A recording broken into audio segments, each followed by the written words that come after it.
எத்திசையும் புகழ் மணக்க திசை டிவி.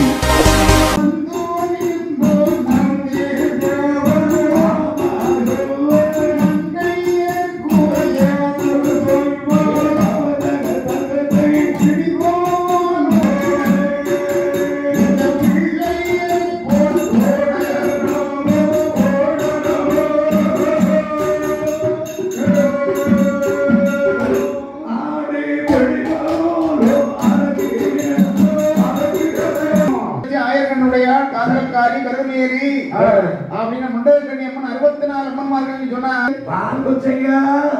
ஐயா நான் யாருக்கும் சோப்பு போட்டு குளிச்சுட்டேன். சோப்பு போட்டு குளிச்சாலும் அது போகாதா உடம்புல உள்ளது. இப்போ என்னங்கிறீங்க? இந்த குழந்தை மூணையும் பெற்றெடுத்தது உண்டா இல்லையா? நாங்க சொல்லு. இல்ல சாபத்தை போட்டுருவேன். சாபமா அடி அக்கா அப்ப உள்ள சொல்லிருமாடி. உள்ளது சொல்லடி சொல்லிருவோம். அடி ஐயா மகாமணிவரே, நாங்க ஒரு பிள்ளை பெற்றது உண்மைதான் ஐயா. சரி, அதான் ஏன் பெற்றது தெரியுமா? பெற்றவர்களை எதற்காக வேண்டி வளர்க்காதபடி காட்டுக்குள்ள கொண்டு வந்தீங்க ஐயா. நாங்க 3 பேரும் அரைக்கு பெண்கள். சரி, எங்களுக்கு ஆண்டவர் காற்றையும் மேலையும் படக்கூடாது. அப்படி ஒரு வருதமொழி. இந்த வருதமொழி வைத்துக் கொண்டு நாங்க அழகான ஒரு பிள்ளைக்காக வேண்டி தவம் இருந்தோம். தவத்தின் பெருமை காரணமாக நீங்க 3 பேருக்கு ஆளுக்கு ஒவ்வொரு ஆம்பளை பிள்ளை வந்து வந்துட்டு. சரி, ஆம்பளை பிறந்த பிள்ளை வந்துட்டு சொல்லி நீங்க வருதமொழிக்கு மாறாக பிறந்ததுனால பிள்ளை காணத்தில் போட்டு ஓடி வந்துட்டீங்க. அம்மா பெற்ற பிள்ளைகளை போட்டு வந்தா இது உங்களுக்கு உண்மையே நியாயமா இல்லையா? இது என்ன நியாயம்? இல்ல ஒரு 10 எத்தனையோ பேர்கள் பிள்ளை இல்லாத தாய்மார்களோ கஷ்டப்பட்டு எத்தனை பேரோ வாழ்றாங்களே. அப்படி இருக்கிற போது உங்களுக்கு ஏதோ ஆண்டவனுடைய அருளாக பிறந்தது ஆளுக்கு ஒரு ஆம்பளை பிள்ளை. என்ன சொல்லிட்டு இருக்கீங்க? ஆம்பளை பிள்ளைன்னா என்ன அவருமா வளர்ப்பாங்க சில பேர். ஆமா, நீங்க தான் சொல்லணும். இவர் 2 மாசத்துக்கு முன்னால மீன்கடை பக்கத்துல ஒரு கூடையில பிள்ளைய வச்சுட்டு யாரும் போயிட்டாங்க. இந்த திசையிலையா? நம்ம திசையில உண்மைதானா? ஆமா.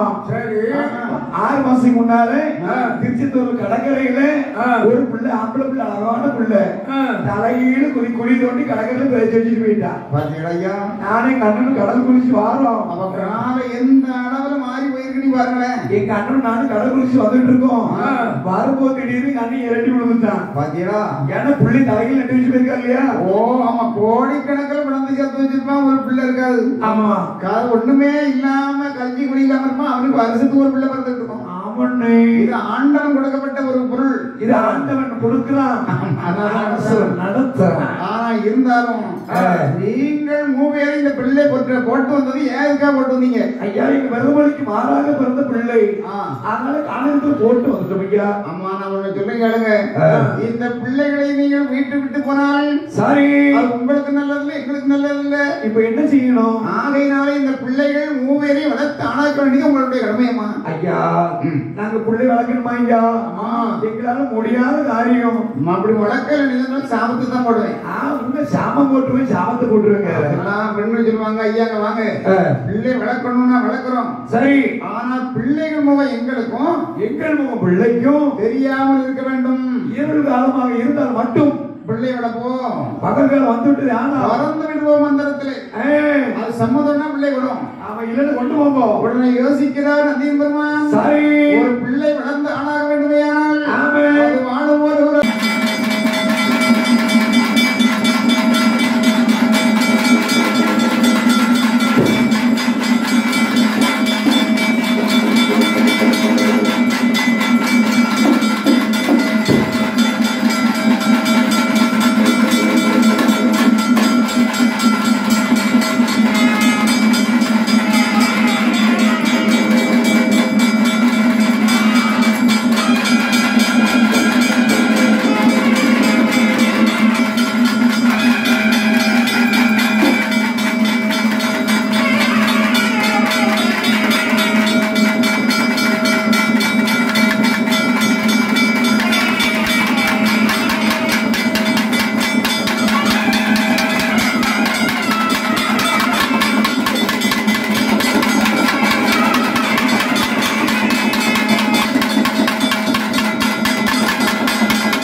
Yeah.